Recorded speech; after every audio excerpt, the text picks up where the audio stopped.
as you may know, in Google Chrome and most other browsers at this point, the box at the top is not just for putting in the address of a website, but it's also for doing searches on the internet. They call this the omnibar. Instead of having a separate box for web addresses and a separate one for searches, it's all in one place. So up here I can just type in Atlanta Braves, and it'll do a search for it because it didn't see a .com. Or I could say atlantabraves.com. It'll take me to the site. Either way, it works. What's neat about Google Chrome is that it has a lot of extra powerful custom search engines that you can create. And I'll show you a few examples of those.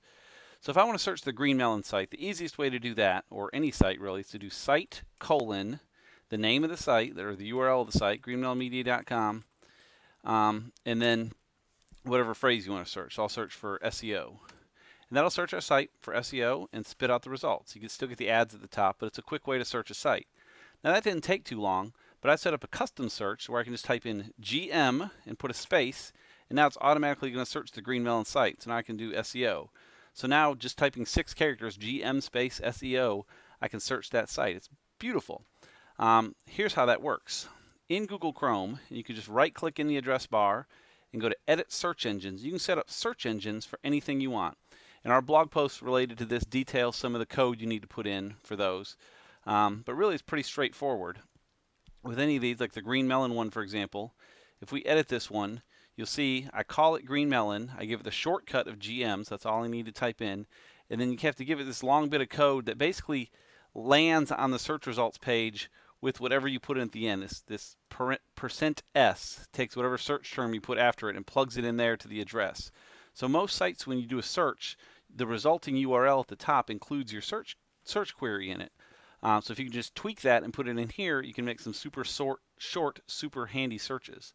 You can see some other ones here. I have like map work.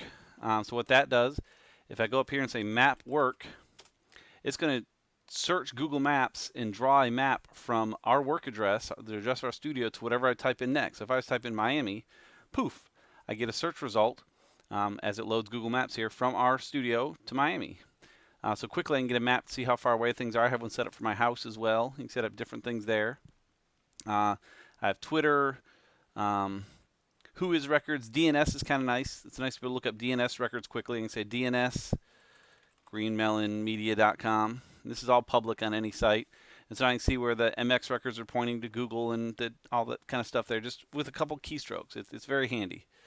The other one I like to use is Evernote. I can do a search on Evernote and quickly pull up some stuff. Most of it I don't want to show in a screencast here, but we'll do a quick version, searching our WordPress plugins and ideas. And so what I've done here is I go into Evernote, select that notebook. You have to be logged in, of course, to the web version. Keeps things safe. There's no security risk with doing this, because if someone else were to run this same query on theirs, if they're not logged into your Evernote, they wouldn't get the same results.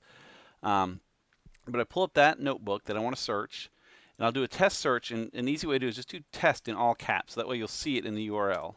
So if we search for that, you'll see, oh, it showed up here. So if I were to grab this whole thing and put it into the Google custom search engine and just replace this in the Google side with %s, suddenly anything I typed would then search that WordPress folder. So let's try here. Let's grab this.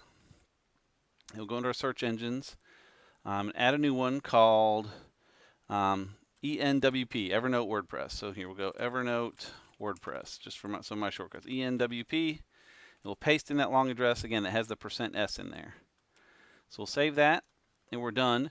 And so now if I say ENWP space, it's going to search that notebook for me, and I can search for Genesis, for example. And what that's going to do is load the Evernote page, and because of the keywords we put in there, go to that notebook and then show the results. And there it is, all the Genesis related things I've ever put in Evernote.